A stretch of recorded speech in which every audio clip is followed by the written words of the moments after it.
bueno es poder encontrarnos al inicio de semana y qué bueno es que ustedes estén allí, nosotros acá. Damos gracias precisamente y no solo a la atención, disposición y preferencia de ustedes a Quinta Visión Televisión, su señal local, su canal regional, sino que, bueno, dependiendo de en quién confía usted, ¿no es cierto? En este caso y en lo personal, gracias a Dios por estar vivo hoy y poder hacer una nueva edición, un nuevo capítulo de Tu Voz Local. Y claro, porque en tiempos de pandemia todo es incierto, todo es inseguro, hay muchos temores.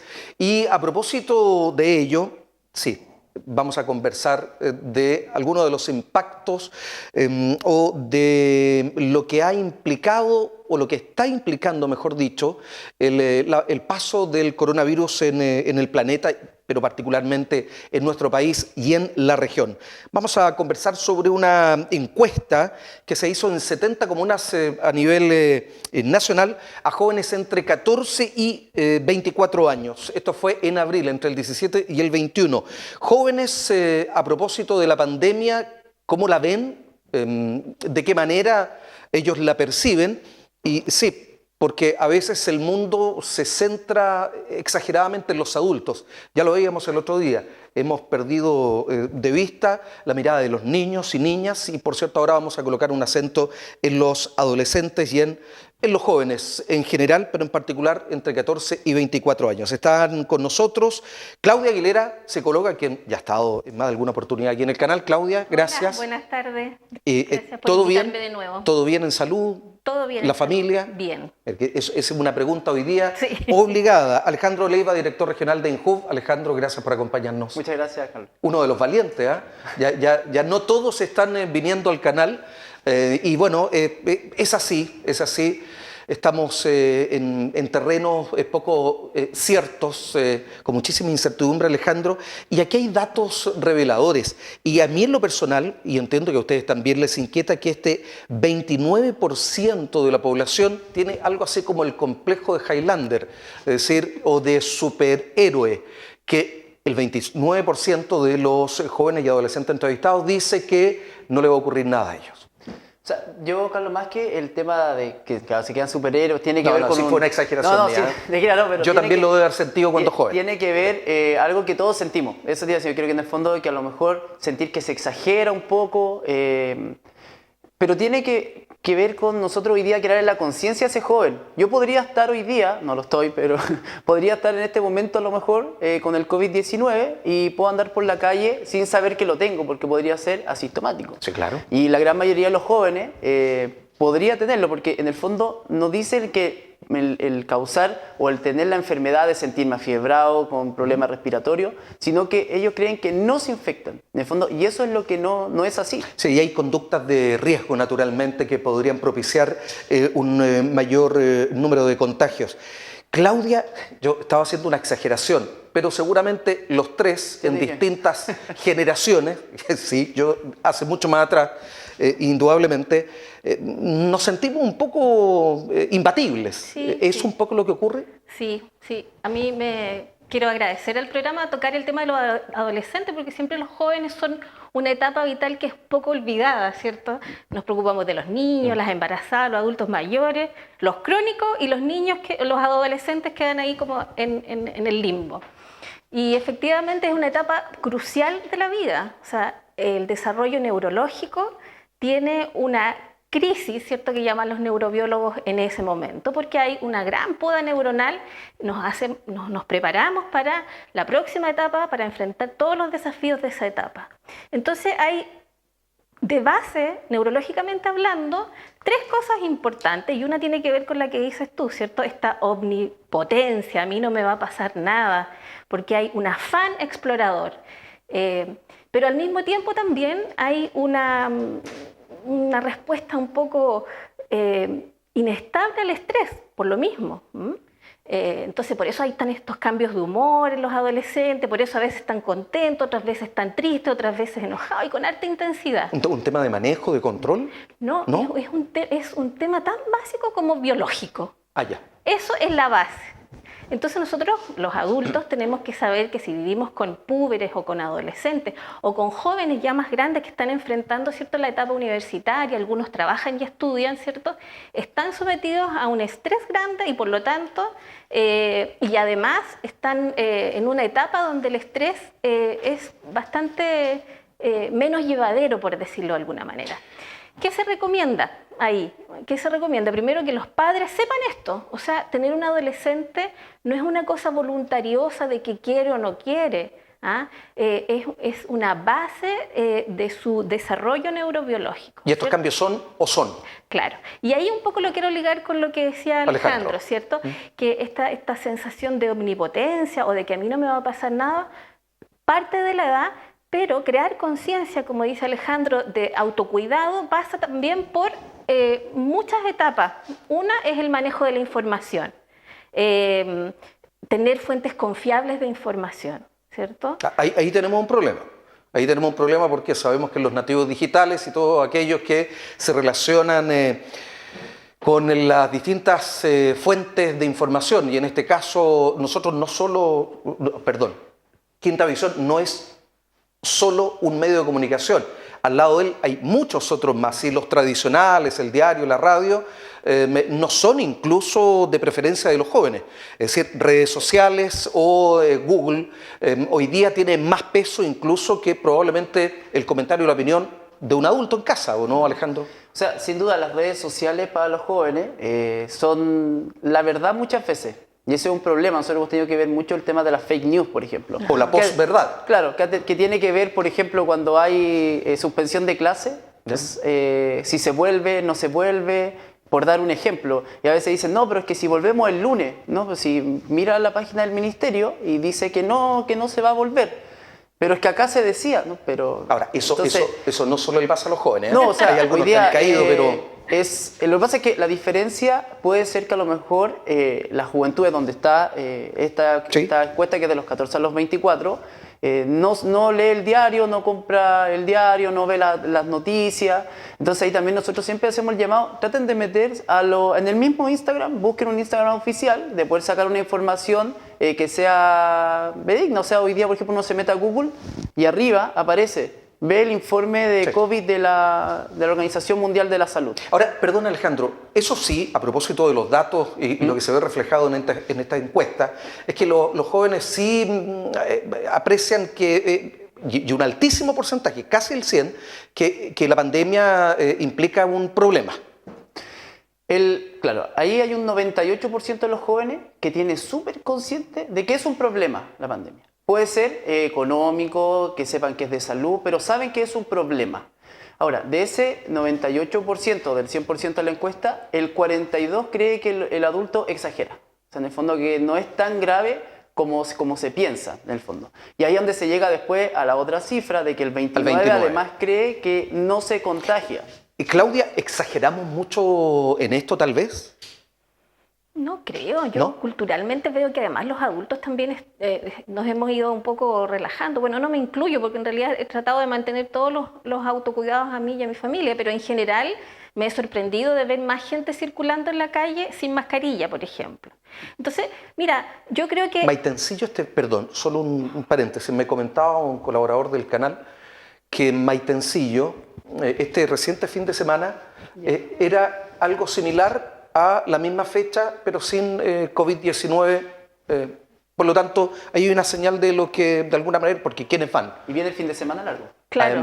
Además. Pero ¿a dónde voy? En la idea de que, en el fondo, si tú piensas que es el 29% del 80%, el que cree que no se va a contagiar, también no es tanto.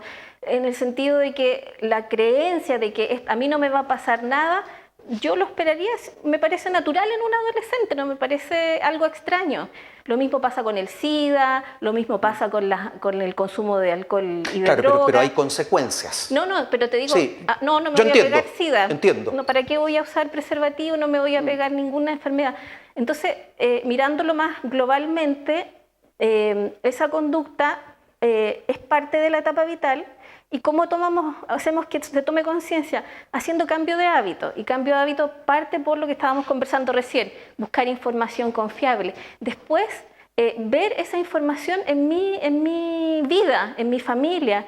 La otra vez que hablábamos de los niños acá en el mismo programa, yo sugería que evitáramos, por ejemplo,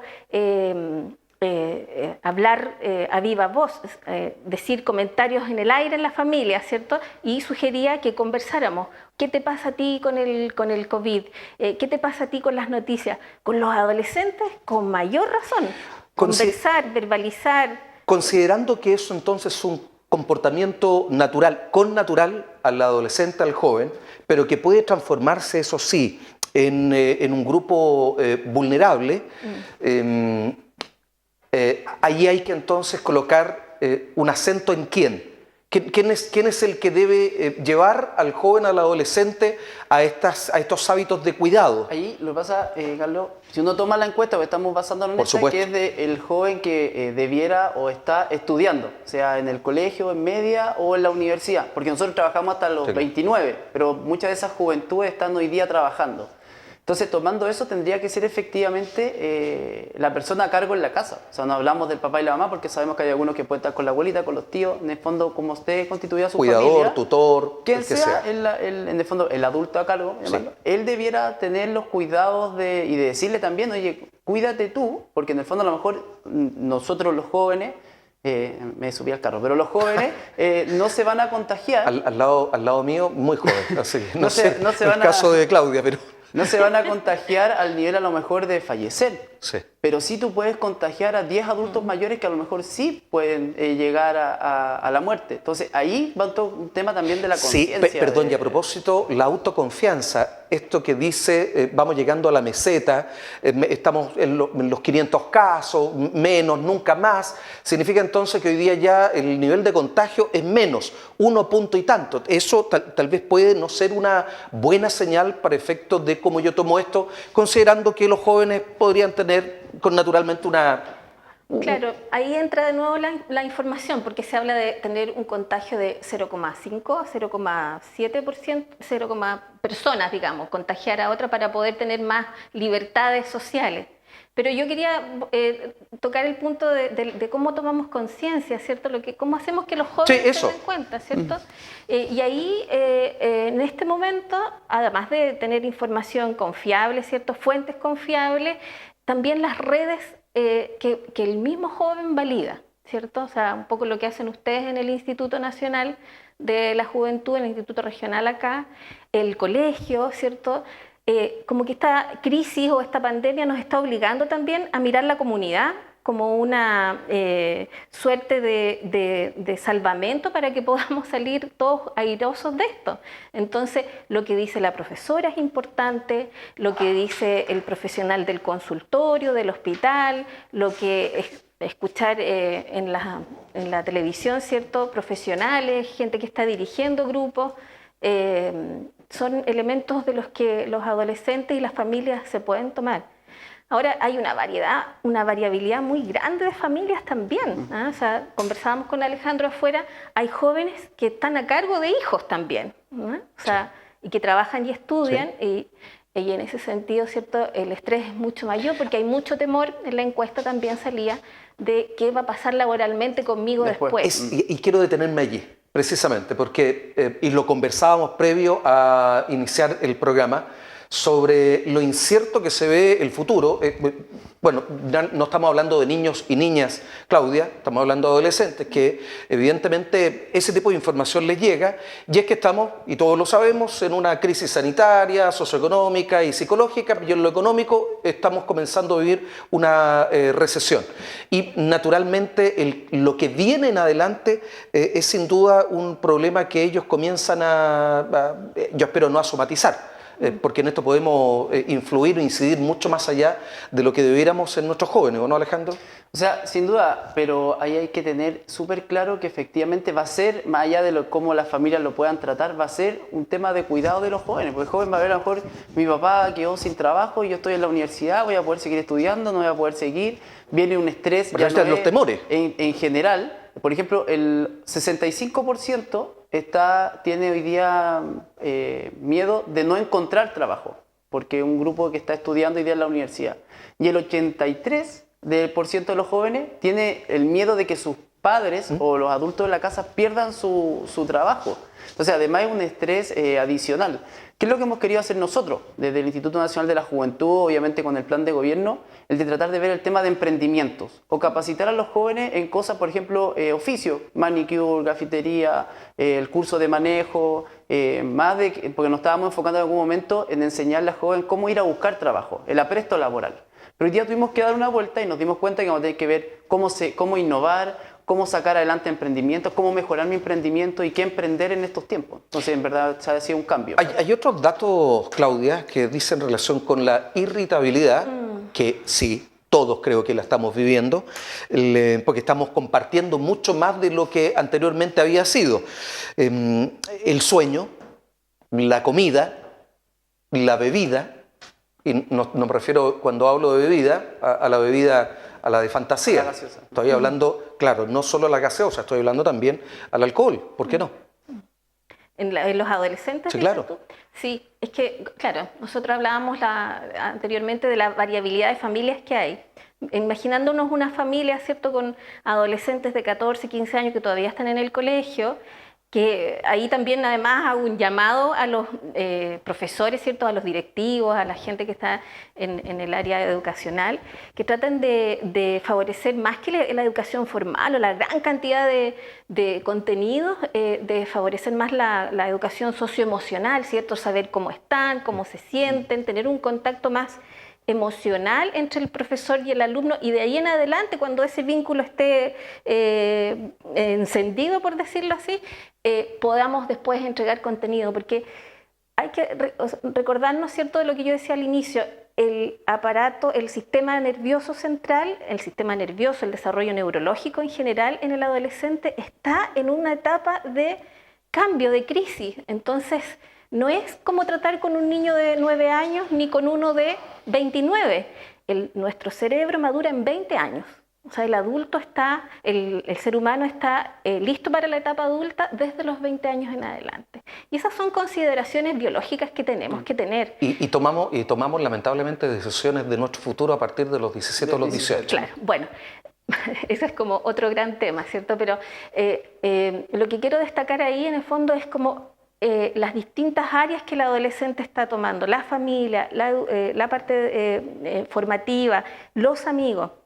Yo atiendo muchas familias, como decía la otra vez, y las familias dicen, hoy no quiere hacer nada del colegio, no quiere, duerme hasta tarde porque se acuesta tarde. Pues claro, estamos en un contexto súper irregular y esas cosas van a pasar. Ahora, entonces, perdón, lo más probable es que hoy día estamos advirtiendo estos horarios extendidos, pero lo más probable es que eso ya haya tenido su adelanto previo a la pandemia. Los jóvenes se quedan hasta más tarde, y si no conectados igual, con el wifi de la casa, ¿no es cierto? Sí. Y no duermen bien porque de pronto el ringtone o el sonido del mensajito los despierta. Sí, sí. Bueno, ahí el horario del colegio regula un poco, Claro. pero efectivamente, claro, es un elemento súper difícil de trabajar en la familia. Los adultos estamos súper demandados porque somos los adultos los que tenemos que dar respuesta a los adolescentes. Hay que ver los que son grandes, pero también son chicos. Entonces tenemos que tener la capacidad de modular emocionalmente, ¿cierto? Perdón, y cuando eso, Alejandro, no se tiene. Están como al medio, o sea, son adultos. Está bien, niños. y cuando eso no se tiene, porque no todos los adultos tenemos seguramente las mismas herramientas, ¿qué ocurre? Ahí es donde tenemos que funcionar nosotros, o sea, el Estado, el gobierno, hacernos cargo de eso, y se ha estado haciendo. Nosotros, por ejemplo, tenemos 2 talleres, uno que es para apoyar a padres jóvenes en que le ayuden, o sea, sepan cómo tener herramientas para estudiar bueno. con sus hijos en casa, que es un tema de estrés. Y el otro es poder apoyar con profesores voluntarios, que eso se agradece que los profesores quieran entregar parte de su tiempo con talleres que hacen reforzamiento a los de media. Porque en el fondo tenemos que todos tratar de aportar algo. De repente nosotros decimos, ya dentro del mismo curso si yo sé más matemática, hagamos una video con mis compañeros y juntémonos por estas redes sociales, tratemos de compartir también en el fondo el conocimiento con el resto, o poder hacer la donación de tiempo como lo están haciendo estos profesores. Y hay algo que se viene, que sin duda genera una mayor cantidad de estrés en los jóvenes, es que probablemente el año se reduzca a un semestre, y si por de pronto ya el año tiene una fuerte carga, obviamente un semestre lo va a tener mucho más, aun cuando saquen o dejen lo esencial y lo fundamental. Sí. Bueno, yo confío en el ministerio, confío en los sistemas, digamos, los directivos de colegio. El fin de semana conversábamos en mi familia, oye, y cuando hay paro, igual hay 2, 3, 4 meses de paro de los profesores y después igual se termina el año. O sea, yo creo que aquí es un llamado como a las voluntades. Cuidar a los adolescentes, cuidar a las familias. Pero aquí se suma el riesgo de la contagiosidad y también de la probable posibilidad de la muerte. No, a lo que iba yo es que si... por el tiempo de para. Claro, ya. A lo que iba yo es que si el objetivo es terminar el año, yo creo que podemos. O sea, bueno, el ministerio ha señalado que sí. Ahí sin tiempo, sí, claro, esa es materia de mi ex jefa, de la señora Patricia, sí. Pero en el fondo el ministerio dice, uno cuando ve todo lo que ha estado el ministro y la misma Seremi que ustedes la han tenido acá y hablan, efectivamente se está buscando que el currículum llegue a lo menos para que no haya este estrés también de meterle como a palar las cosas a los jóvenes. Y ahí en el fondo yo creo que en verdad todos tenemos que dar nuestro aporte, nuestro granito, porque la diferencia de los paros es que a veces son, por ejemplo, solo los municipales, aquí tenemos están de todos, o sea, desde el pre-kinder al último año de universidad. Ya lo hemos dicho, los impactos son multifactoriales. Aquí no solo es que no podamos ingresar a nuestro establecimiento, está el tema de la pérdida del trabajo, la probable cesantía o desempleo, el que alguno de los nuestros pueda contagiarse y perder la vida. Es decir, hay una serie de detalles que lo hacen mucho más complejo. Yo quiero agradecer que nos hayan acompañado. 30 segundos, Claudia. Yo creo que es muy interesante lo que señalaste y la semana pasada concluimos en ello. Estos no son tiempos de apretar para los adultos, sino que de abrazar. Claro, sí. O sea, un poco animar a los adultos, están altamente demandados, ¿cierto?, a que podamos modular, contener a nuestros niños, a nuestros adolescentes, también entre nosotros mismos, ¿no? Como dices tú, abrazarnos los que podemos todavía, ¿cierto? Claro. Que tenemos uno al lado para abrazar, porque hay mucha gente que vive sola, y poder tener tolerancia, poder dialogar, la estrategia del diálogo, de verbalizar, es sumamente importante, y tener la tranquilidad de que mientras decimos lo que nos pasa, van a ocurrir cosas. Ok, como se nos acaba el tiempo, Alejandro, injuv.cl, me imagino ahí. Cortito, más aún, en el Instagram, Injuv Valparaíso, tanto en Instagram como en Facebook, pueden encontrar nuestro programa nuevo que también es para salud mental. Tenemos el programa dedicado a las juventudes de salud mental, talleres que los pueden encontrar en estas redes sociales. Nada más que eso, y en verdad que nos cuidemos porque sí es tarea de todos. Perfecto, es que yo estaba en el lenguaje o en un tiempo pretérito, ya sitio.cl.